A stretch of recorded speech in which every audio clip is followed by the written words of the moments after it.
Hey everyone, welcome back to the channel. Today, we're tackling a topic that can feel a bit intimidating, but is absolutely crucial for your financial future.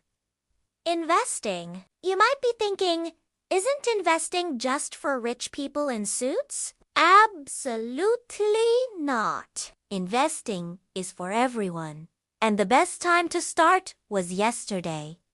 The second best time? Right now. So, what is investing? Really, simply put, it's making your money work for you. Instead of just letting your savings sit in a bank account where they might barely keep up with inflation. Investing gives your money the potential to grow much faster over time.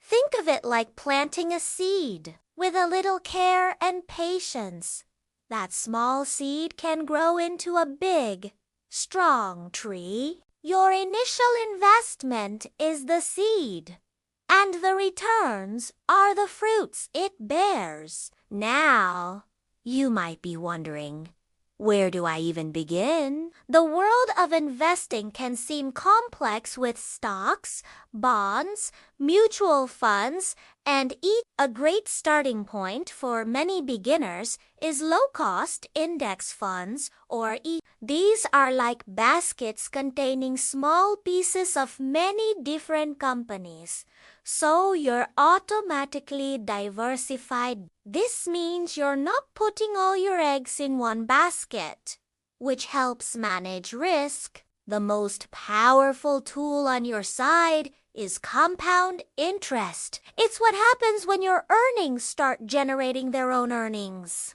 It's a snowball effect. The earlier you start, the more time your money has to grow and compound, even if you start with a small amount.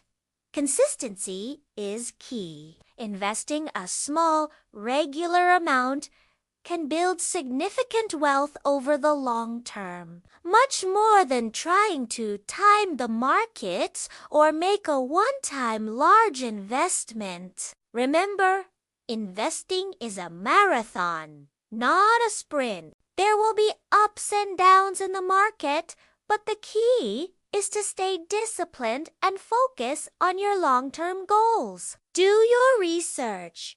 Understand your risk tolerance, and don't be afraid to start small. The journey to financial freedom starts with that first step. Thanks for watching. If you found this helpful, give it a thumbs up. And don't forget to subscribe for more tips on building your wealth. See you in the next video.